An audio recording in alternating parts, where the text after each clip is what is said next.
Chris Galzo here with Matt Howell. And on this episode of The First to Run, Matt and I are going to discuss Christopher Nolan's magnum opus, Tenet.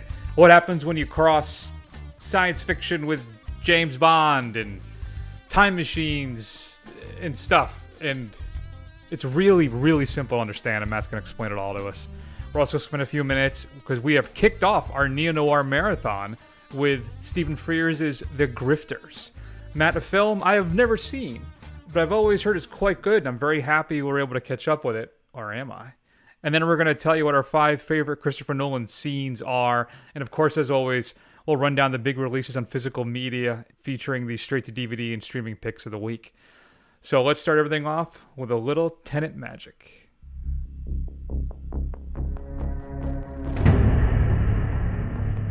We all believe we'd run into the burning building.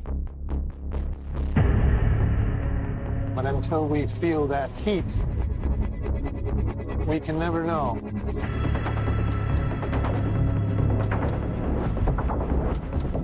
You do.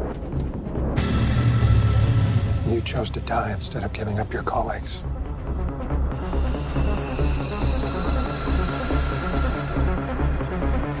That test you passed? Not everybody does. Welcome to the afterlife. To do what I do, I need some idea of the threat we face. As I understand it, we're trying to prevent World War III. Nuclear holocaust. No. Something worse. Whoa. What could be worse than that? I remember first there were rumors, right, that they were trying to prevent 9/11. It was one of those internet rumors because George Tenet and all that stuff, which is just, come on, people. So, Matt, why don't you go ahead, just break it down for everybody. What is Tenet all about? Take all the time you need. Sure. I'm going to try and make this extremely as brief as I possibly can. So I'm blanking on his name. Something David Washington. What's his first name? I believe it is John David Washington, excuse me. So John David Washington plays a Black Ops person for like an intelligence community, maybe CIA. I believe CIA. During a mission, he notices something strange where a bullet seems to move backwards. It basically, he sees the impact and then it reverses itself. And all kinds of other strange things happen. He's given a test of sorts where he passes and then he's brought into to steal something from Star Trek Enterprise, a temporal Cold War of sorts, where he is tasked with preventing the future from destroying the past, essentially. Which I don't understand that conceptually, because then don't you destroy yourselves by destroying the past? Well, I mean, not to ruin anything, but I mean, they literally talk about the grandfather paradox multiple times, and they just basically say that we don't really know for sure. They hand wave it, that's basically this is like hand waving the action movie. Like, don't think about it. We're going to technobabble for a little while and you'll be fine with it, plebe. So, Matt, has Nolan established just a new level of science fiction action films? Have we set the bar again? Or has he just finally gone too far, give us like a 10,000 piece jigsaw puzzle while deciding to just throw away a few of the key pieces maybe? So we never really fully grasp what's happening. Here's the thing. My love affair with Christopher Nolan is wearing pretty thin at this point. I think he's kind of got his head up his own auteur ass, as it were. I think he thinks that he's too clever by half. His films have gotten progressively more nonsensical, and this one I think really puts a capstone on this thing where if you're going to have a time travel movie and you're going to deal with the whole idea of paradoxes, know what you're talking about. And and one of the big complaints I have about this movie is that the internal logic of it is just all over the place. It doesn't really seem to make sense, which really annoys the hell out of me as a science fiction fan. But Matt, they clearly tell you in the film you're not supposed to think about it. You're just supposed to feel it. I mean, I guess, except, the problem is that would be fine, except 80% of the dialogue is technobabble exposition about, temporal mechanics. I mean, you're just supposed to feel it, but here, let's listen to them talk about it incessantly, nonsensically for the entire run of the film. Well, I think that is one of the core challenges, one of the core issues I have with the film is it's exceptionally heavy on dialogue, particularly, as you said, exposition. This thing reminds me of the old Mystery Science Theater joke when they'll be like, exposition theater! When there's just a lot of... Because that's what this film is, because he's trying to establish this world, and there's really not much you can do in regards to set design for this kind of stuff, right? There's nothing you can do around them to establish really what's happening, so there has to be a lot of dialogue to explain what it is, and it's not the easiest thing to follow, unfortunately. Listen, I'll say the artisanship in this thing I think is unparalleled. I don't know if anybody maybe outside of Villeneuve could do a film like this and still make it, I think, as entertaining as it is, just the sheer spectacle of it all. But the big problem I have is it felt totally lacking kind of in heart and emotion, right?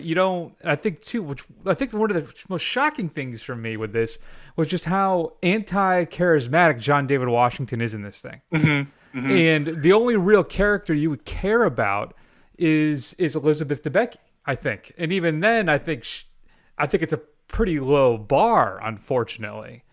So it's just, there's just these pieces in this action science fiction puzzle film that just bring us from insane kind of sequence to insane sequence that you enjoy, but you also have to kind of construct and put together in your head while you're watching it.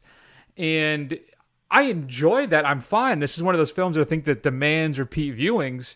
I don't know if I want to go back in the theater, given everything that's happening, to go do that. In fact, I was going to go see Train to Busan Peninsula last night. It's actually playing in the theater down here, the sequel. Mm-hmm. I just got freaked out and I bailed on it. I'm like, for Peninsula, I can wait for home video, right? I don't need to go see the theater of that. And I don't, so sorry for the divergence, but I think this is just a very complicated thing, though. When it works like, it's like lightning. This thing really moves and it's really fascinating and fun to watch, but it's really dragged down by all the exposition, the lack of any real joy. I mean, I don't need camaraderie and MCU jokes, right? But there's no hook. There's no way for me to get really invested into any of these characters. Let me stop there. I've been talking for a while, Matt. What do you think? Yeah, no, I agree with you. I think this thing is a masterclass as far as what he's able to put up visually on the screen. But like I said earlier, I'm more and more convinced that Christopher Nolan doesn't exist, that he's like an AI program that's just creating movies that we're feeding into it, because technically his films are like a marvel, but it's like he literally is an android. He doesn't understand human emotion. Like I was watching Interstellar just a couple days ago just to catch up with it, and I was blown away by the technical achievements and just everything that you could see in that film. But it's just, for the most part, it's cold. And this thing is even colder. Like you said, John David Washington is a blank, essentially. Robert Pattinson is like kind of like this smarmy British guy. Like he's like doing his best James Bond impression. Yeah. Honestly, Debicki's the only one that I connected with at all, but I didn't buy her budding relationship with John David Washington at all. Like he basically falling in love with a mannequin is basically what you were doing with him. Was there even that there? I didn't really get that aspect from the film at all, that there was some kind of relationship, sexual tension between the two of them. And I'm glad that they didn't go that route at all with them. Mm-hmm.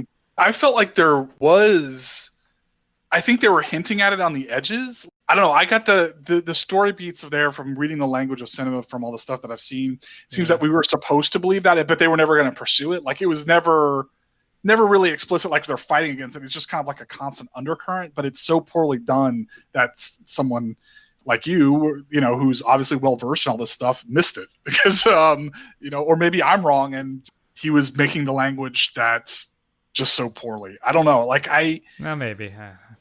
I don't know. I'm still trying to focus on the, as you said, kind of the paradoxes and the things that don't make sense while the other stuff is happening. And I know it's out there everywhere, all over the internet, but I swear to God, a film that's this heavy in exposition is done no services by how freaking loud this thing is. Like I could not understand what the hell they were saying through 60% of the film. And I'm like, I feel like I'm missing something very crucial here but I cannot understand what they're saying. I was in the Dolby theater, and like literally, I thought I'm having ear damage right now. Like I feel like I'm losing hearing as I'm sitting in here listening to this thing. I never wished for that I could just flick on the subtitles so bad in my life because I just could not tell what they were saying.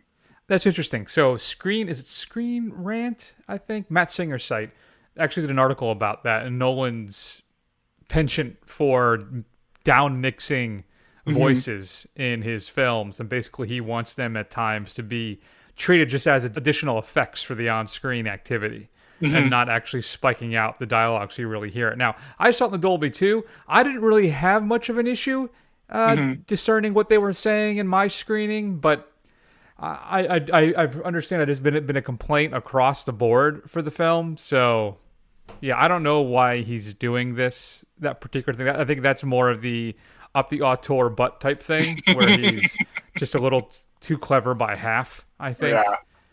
But I will say that as a big kind of sci-fi spy film, I think it's impossible to take your eyes off the screen, Matt. I think that the sheer spectacle of it all is fantastic. I do have some issues, like I even think Branagh's pretty good in this. He's been approaching Pacino territory for a while now, where especially when he plays these villainous roles where they're just so outsized. Like he was horrible, like in Shadow Recruit, when that Jack Ryan reboot with Chris Pine. But he does he does bring it, I think, a little bit more to this role than he did in that. And how about Aaron Taylor Johnson? So bad in Godzilla, so bad.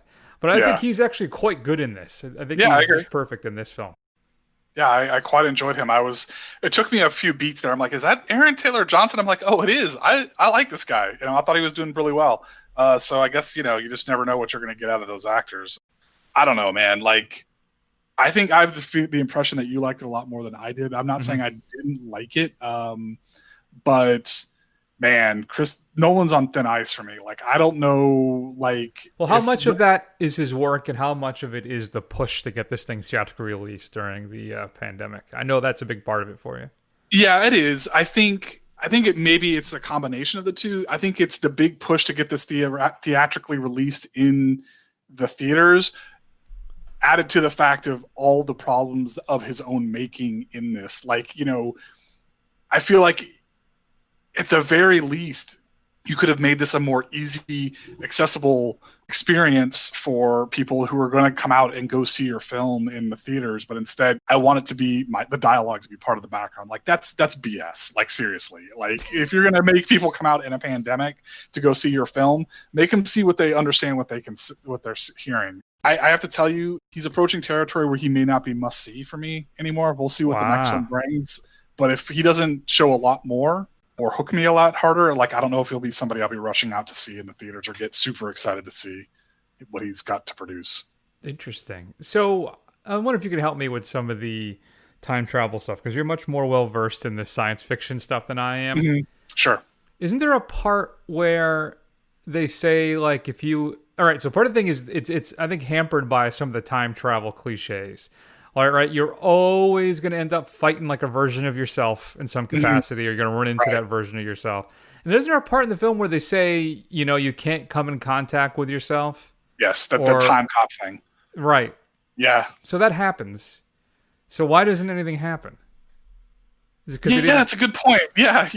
I had completely forgot about that. I don't know. Is that just trying to show you that all of everything that you're being told is BS, and maybe you can change the past, that everything that hasn't happened has happened? Like, I don't know. I really don't. All right. And what exactly is the appeal of backwards running bullets or reverse entropy? Mm-hmm. Like, I don't get the usage of them, because it takes a lot more planning.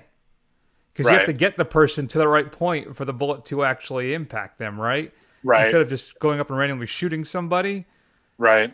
Don't you have to shoot first and then get them into the place you've shot? That seems a lot of work.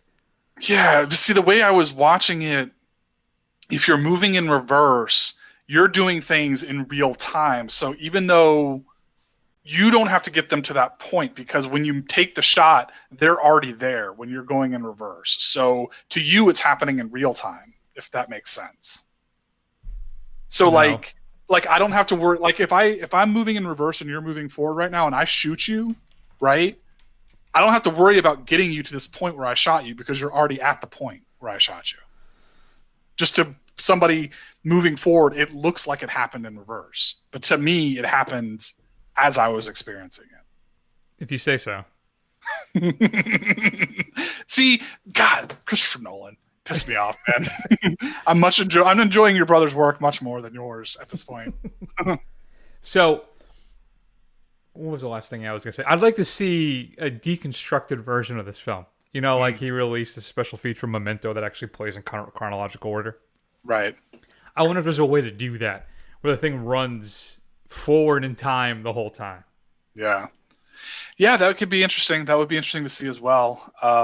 What I really want to see, I'm waiting for Christopher Nolan's Jackie Brown. That's what I want to see. I want to see something that he and his brother didn't write, and him like make it and see what comes out of that.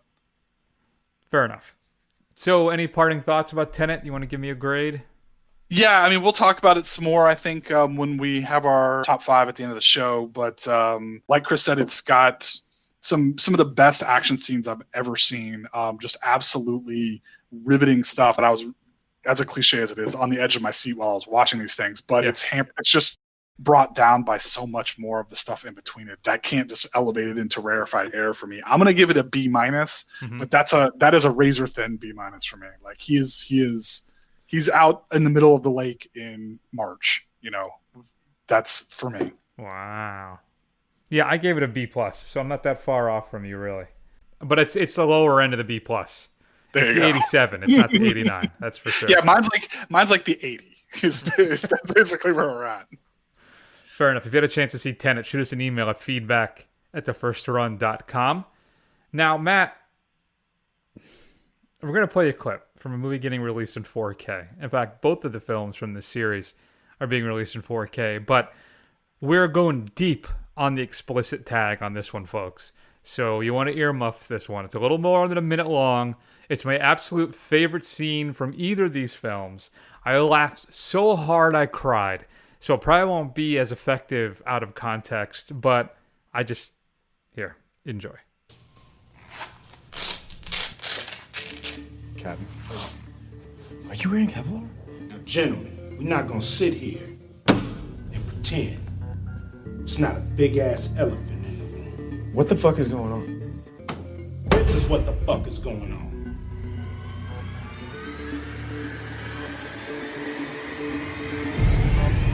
Oh, shit! Oh, shit! Oh, shit! No! That is not happening right now!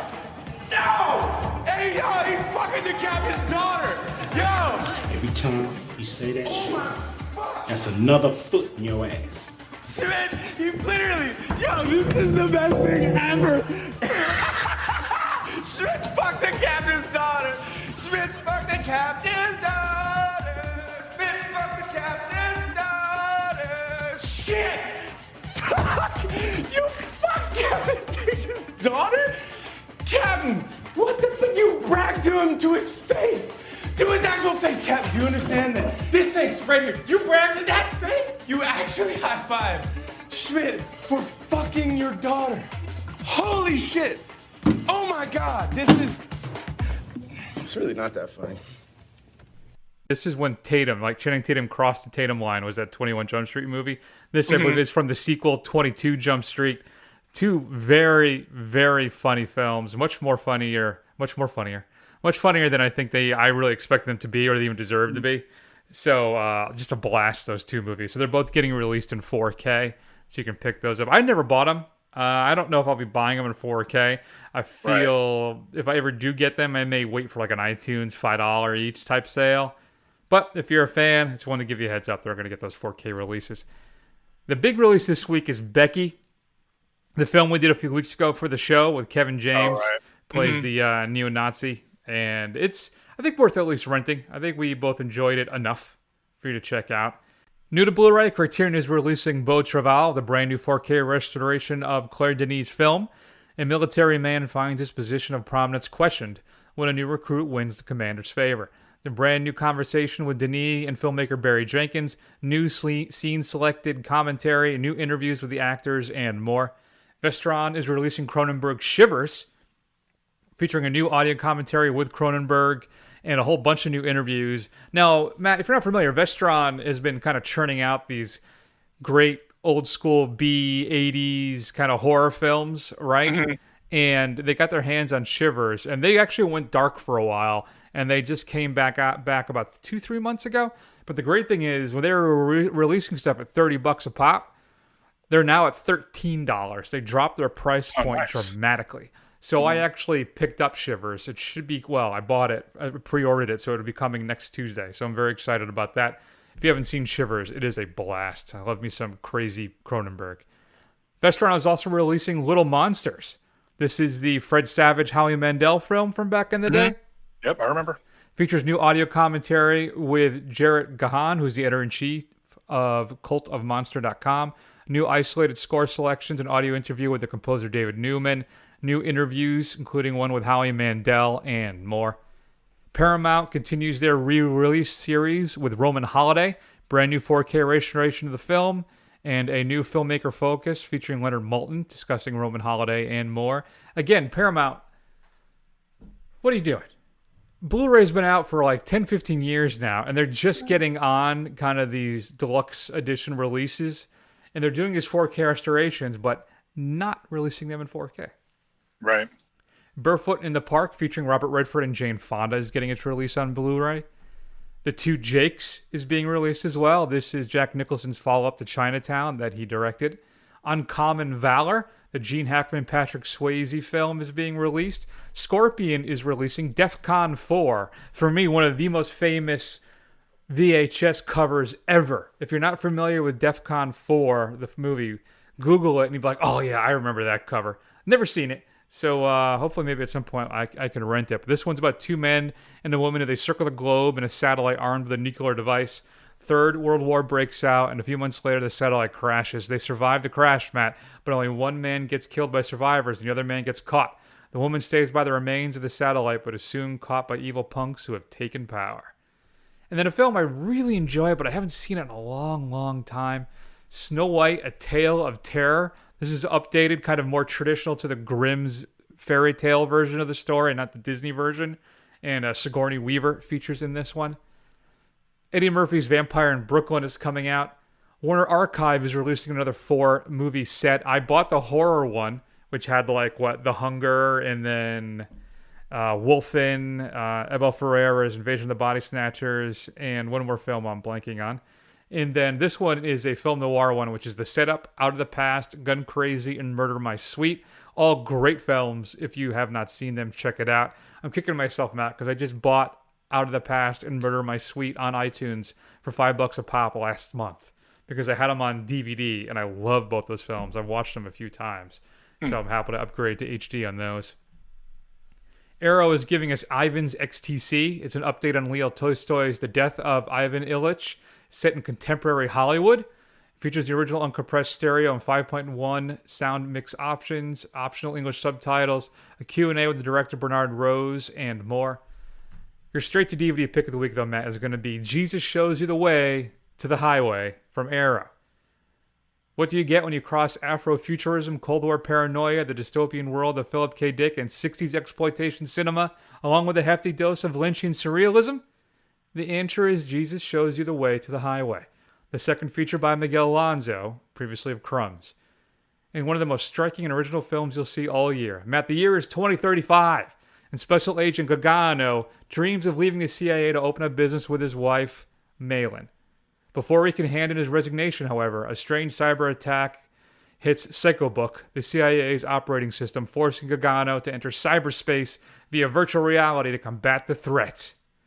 Includes a new audio commentary by a couple of critics, a new visual essay, some older audio interviews, and more. Actually includes Alonso's featured directorial debut, Crumbs, as well, which is part of a limited edition exclusive, and more. So there you go. What else is coming out in 4K, Matt? I forgot to tell you that. Home Alone is getting a 4K release, Best Buy Steelbook version. Hocus Pocus released on 4K. And then there's a steelbook from Best Buy of Goodfellas. What should we be streaming this week? Well, in honor of Christopher Nolan, why don't you give yourself a 1-2 punch of Christopher Nolan films? First, both available on Netflix, excuse me. The Prestige, starring Hugh Jackman and Christian Bale and Scarlett Johansson, about warring magicians in the Victorian London era. Were you about to say something? No, Netflix is a very different website. It is. It's your favorite, though. It's one of your favorites. Also available is Inception with Leonardo DiCaprio, Joseph Gordon-Levitt, and Ellen Page. About Tom Hardy. And Tom Hardy as well, with the start of the nonsensical Christopher Nolan, where people go into dreams to steal ideas. Sure. No, I can see that. All right, Matt, let's spend a few minutes then talking about the first film in our Neo-Noir Marathon, The Grifters. So you want to learn a few tricks? I'll teach you a few tricks, but your hand does not get into my pocket. It's a deal. Roy. Mm-hmm. All right, forget the long con. If the full tips, you're cut. You'll do time. Never do time. And don't go dressing like that. Showing off. Showing off. Any blind man could spot you. Yeah. Give me $20.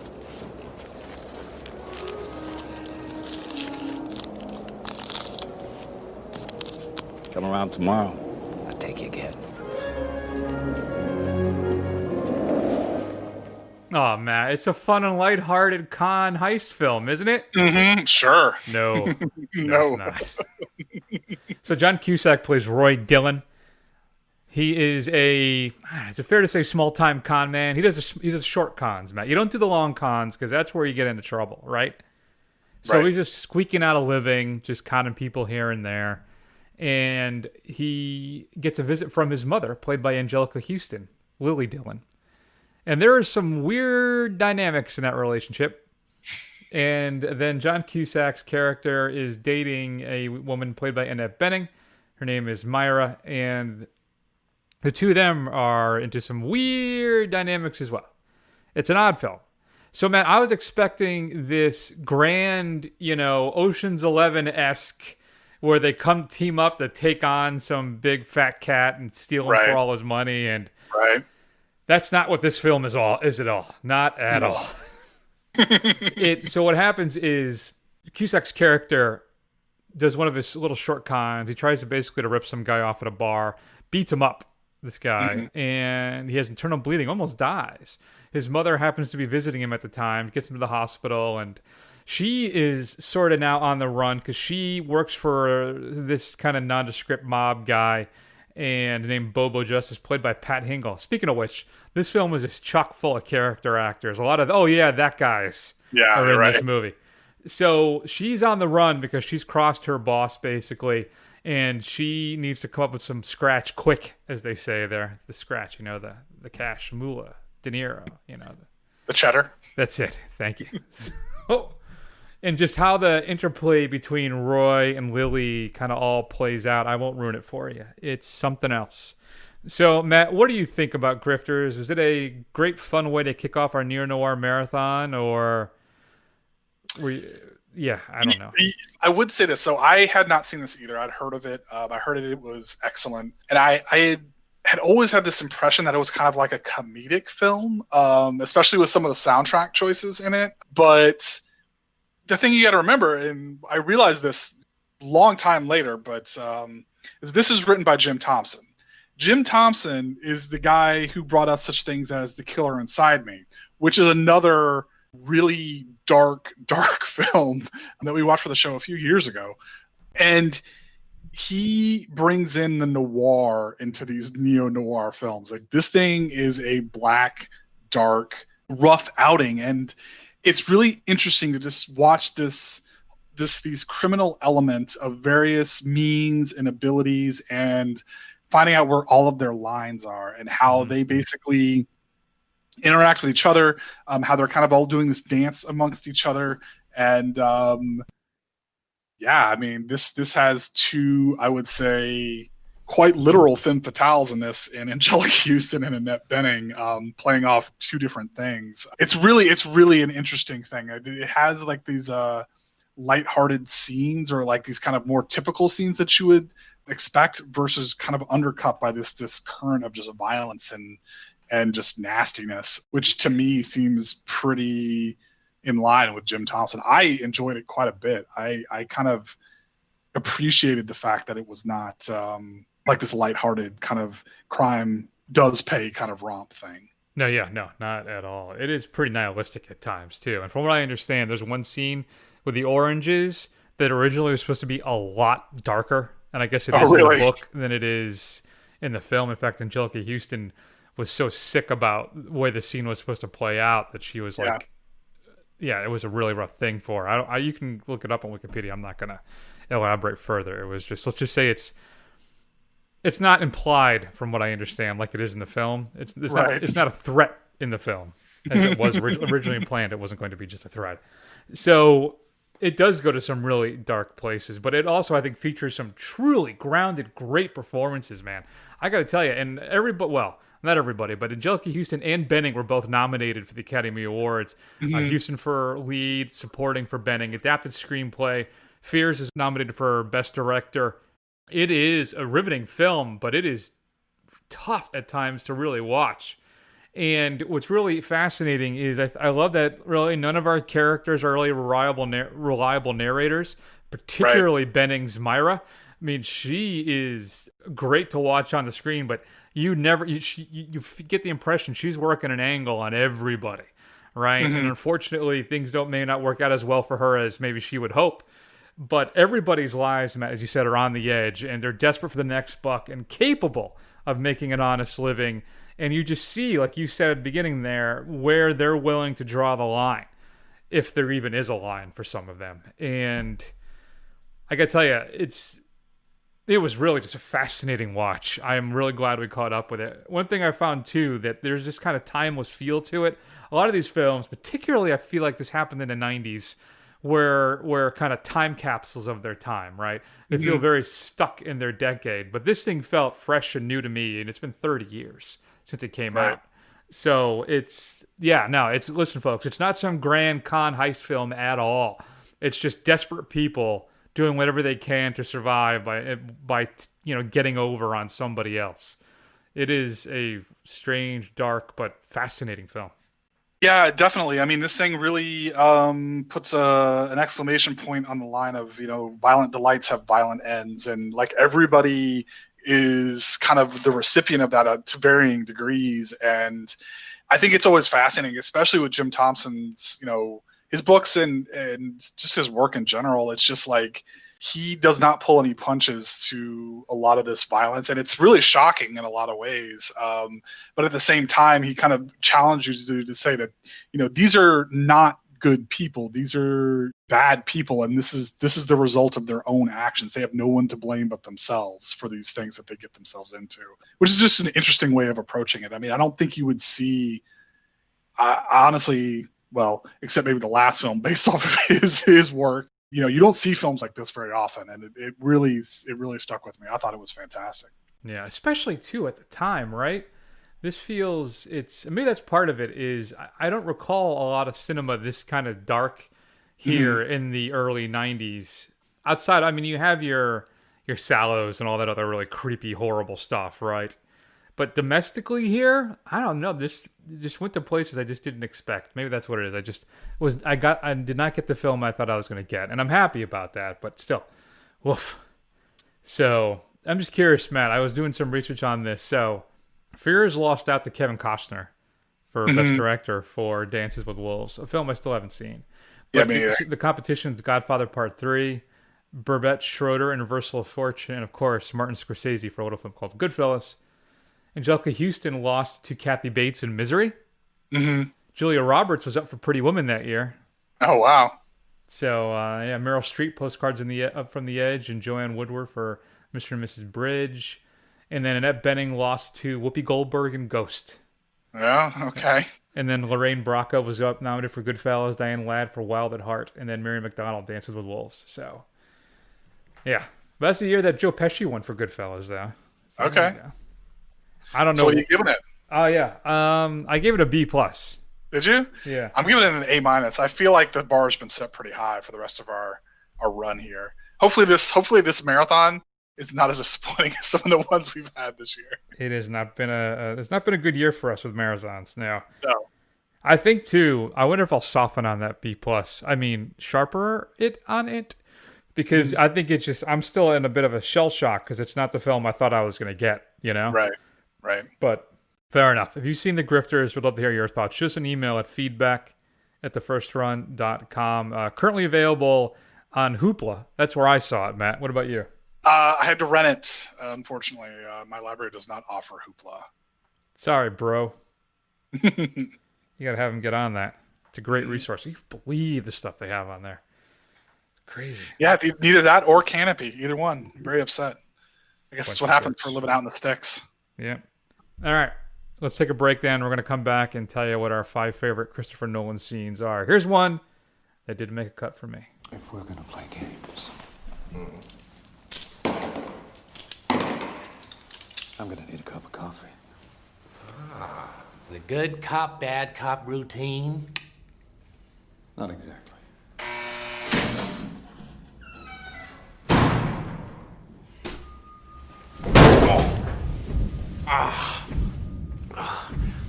Never start with the head. The victim gets all fuzzy. You can't feel the neck. See? You wanted me. Here I am. I wanted to see what you'd do. And you didn't disappoint. You let 5 people die. Then you let Dent take your place. Even to a guy like me, that's cold. Where's Dent? Those mob fools want you gone so they can get back to the way things were. But I know the truth. There's no going back. You've changed things. Forever. Of course, it is Heath Ledger and Christian Bale, along with Gary Oldman in The Dark Knight. Matt, didn't make the cut for me. There may be a Nolan Batman clip in here, but that one was not one of them. So Okay. I'll go first. You know what? No, I'll let you go first because I think we're going to have the same number one. So I'll let you reveal it. I'm going to be nice because I made you explain Tenet. So what's your number 5 favorite Christopher Nolan scene? All right, so my number 5 is the climax and the reveal, the prestige, if you will, of The Prestige. I don't want to spoil it for you if you haven't seen it because the entire film builds up to this and all of the trickery that plays forth. But essentially, it reveals to the audience how Christian Bale's did his tricks and how Hugh Jackman did his. And it really is the kind of linchpin of the movie. I think how well that's pulled off is really what kind of makes that entire film, really. It is an interesting little fun reveal as far as that kind of thing goes. Fair enough. My number 5 then is a film that Matt brought up earlier. And I struggle with this because I think he may have a point if I'm going to be super generous about the bulk of the film. But this one scene where Matthew McConaughey's character is watching all of these old videos from home. This is, of course, Interstellar, where he's seeing his family, he's seeing his son, and he is just losing it. Tears just flowing out of his eyes as he's catching up with all of this stuff is one of the most powerful things that Nolan's ever put on celluloid. That wrecks me every time I see it. It is the emotional core of the film. It reveals everything basically that's about to happen, right? It tells you what we're really about here. And it is just a powerful couple minutes there with McConaughey delivering one of his finest moments as well. So that Interstellar videos from home scene is my number 5. Yeah, that one's great. Not on my list just because I had a feeling it would show up on yours, so I didn't want to duplicate if I could guess the intentions of my esteemed co-host here. I am a big softie. So my number 4 is another scene from The Dark Knight. It's the scene where the Joker confronts the mobsters, the famous "I'm going to make a pencil disappear" trick. It really kind of introduces what this Joker is about, really more than any other place in the scene in the film. As far as, you know, the first thing that really kind of shows you what the crime families of the Gotham are dealing with and everything else, and just kind of his entire ethos as far as what this Joker is about. And it kind of really sets the groundwork. And establishes kind of like what Heath Ledger is going to do. And for better or worse, it's the first time he utters, why so serious, which is a real problem for me. But at the time, it was quite entertaining at the time. If it's just become overused at this point. That's true. I got these scars. My number 4 then is the opening to Memento. Tells us everything we need to know about that film, yet tells us absolutely nothing about what's about to happen. The whole film is kind of a dodge and weave. And it's my first experience with Christopher Nolan. I remember seeing it in the theater at the old Cinema City, Matt, in Hartford, next to that sewage treatment plant. But still, I used to love going there. I saw Memento there. I got I got something from there. They had a little token thing from the film that I walked out of. And I still have my DVD set of Memento, which looks like the patient, folder of all the diagnosis stuff in it. But yeah, no, it's that opening when he's up in the hotel room, he's explaining what his condition is, and he's writing his little notes and all this stuff, and it just sets us up for what's going to be just a white knuckle kind of what the hell is going to happen next type mystery thriller neo-noir, really, So that opening from Memento is my number 4. I mean, it just grabs you, Matt, from the beginning, right? And doesn't let you go for the next 90 minutes. I haven't seen Memento in probably 15 years. There's very little that I remember about that film other than the reveal. So I'll have to catch up with it again. There you go. All right. So my number 3 is also from Interstellar. Now, one of the things that I always appreciated about this film was the technical lengths that he went to try and make sure the science was at least sound insofar as what we know about, things like black holes and wormholes today when it was made. Them building computer programs to kind of illustrate what these things would look like. And I think it's a simple scene. Really, it's when they go through the wormhole for the first time. They explain that it's not a hole in space, that it looks like a sphere because it's in all dimensions at once. And as they travel through it, silence for the most part, but, lots of shots from the bow of the ship as they go through. And then you see the kind of, the splendor of creation kind of thing going through. It's very kind of homage to 2001 to me. I always just thought it's just it's just a scene that you just can kind of just sit back and appreciate and just kind of let it wash over you, especially when you were watching this in IMAX. It's a fantastic little scene. No, that's a good pick. I've been going back and forth and upgrading some of my Nolans to 4K. From what I understand, a lot of them aren't worth it. I don't know, though, about the transfer Interstellar. I'll have to look into that because, I have that on Bluetooth. I've been meaning to catch up with that again. Man, so much to watch. Such a little time. All right, my number 3 then is the reveal from Prestige. That's all I'm going to say, because I think the less you say about it, the better. So just check out the Prestige. As Matt said, it's currently on Netflix. That's my number 3. Okay. My number 2, surprisingly or not, and maybe this is just recency bias on my part, but the opening opera house scene in Tenet where they're doing the kind of operation hidden within the police forces in the Ukraine. That was just absolutely, the way that was shot was just absolutely pulse pounding. And I was really just on board for this thing from the get-go. And I was like, yes, if this is what we're going to get, I am all in on this. And it didn't necessarily live up to the kind of lofty, heights that reached at the very beginning. But man, it is a sucker punch. It hits you right in the face with what you're watching, and it just leaves you breathless. The action is just amazing. Yeah, no, that's true. I had a few Tenets in my honorable mentions, actually. That one, the finale, just the orchestration of that is just a marvel. And even the Oslo fight, the initial one and then the reverse one, I think combining the two of them are worthy of some praise. But none of them quite made the list. Maybe if we do this thing in a year, I'll reconsider. But yeah, all right. So here's my number 2. I watched this, Matt, and I was a little wary initially. I'm thinking, well, I mean, are we going to get this right? And then finally, I see this scene, and I'm like, Matt, that's it. That's my Batman.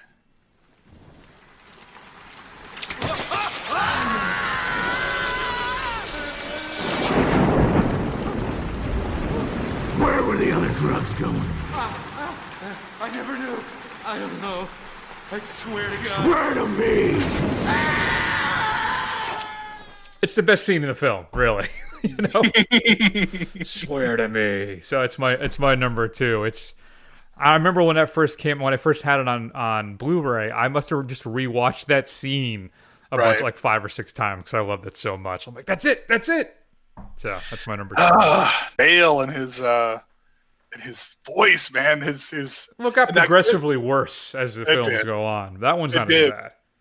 And like the cowl fits so poorly, it like pushes his face up into like the little duck lips all the time. I noticed that when I was researching for this list that the Batman Begins mouth opening is better than the Dark Knight ones are. It's not because it has more room and it's more angled.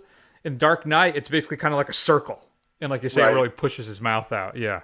Right. And I realized too how rubbery the whole thing looks, much more than I really realized at the time. Yeah. But anyway. Yeah. All right. So my number 1, I'm sure, is Chris's number 1. I would be shocked if it's not. Yeah. But it's the hallway fight from Inception. It's just a masterclass on just a creative action sequence. And man, just watching that, Joseph Gordon-Levitt just looks like an absolute badass while he's fighting this dream entity. It's amazing. No, I agree. Just so they created one of those rotating room things, right? And it is just it's incredible how well that works. One of the things about, because you know what it is, and one of my issues I may have with Tenet 2 is that at times I felt like, well, we're just filming shit and running it in reverse. Like, how big a deal is that, really? you know? Right. But that's almost the same thing with this scene, where it's in one of those rotating, rooms where the camera is stagnant, but the room is kind of moving or whatever. And it works though. Like you said, it is exceptionally well choreographed. Gordon looks like he lives in that space. He absolutely owns that scene. So yeah, I agree with you. It's the best thing he's ever put up on the screen, I think. You got that soaring Zimmer score with those big drums, right, the whole time. Right. And it's top shelf stuff right there. So do you have any honorable mentions? There are bits and pieces of Dunkirk that I think are really a lot of the dogfighting scenes. I think the kind of final scene where Tom Hardy's character kind of glides off into his death is a nice touch with the kind of eerie silence of it all. But I mean, I think the thing is, I think a lot of these movies I have to revisit. I haven't seen a lot of them in a really long time. Yeah, I agree with you about Hardy. I had Dunkirk air battles, and Hardy's running out of gas, basically, right? The Dark Knight bank heist, the plane crash scene from The Dark Knight Rises, all that kind of stuff. So those round out my honorable mentions as well. What about you folks? Did you have any favorite Christopher Nolan scenes? Shoot us an email at feedback@thefirstrun.com. We'd love to hear yours. Matt, next week is going to be the Kaufman film, right? Right. I'm thinking about ending things, or I'm seriously really thinking about what is it now? I'm thinking of ending things. Just simple. I'm thinking of ending things. And our Neo-Noir Marathon continues with the remake of Cape Fear, right? We're doing the Scorsese version? Yeah, with De Niro in it, yes. All right. I haven't seen that since it came out, so I'm kind of looking forward to visiting that one. So that'll be good. As always, you can check us out on Facebook, Instagram, Twitter, YouTube. There's search for The First Run. Scroll. Eventually you will find us. Go ahead over to Apple Podcasts and give us a review. It'll help other people find the show, and we'll read it on the air, no matter how wonderful it is or bad. So that's it, folks. We're going to go ahead, take an extended break. Take care of yourselves, and we'll see you soon.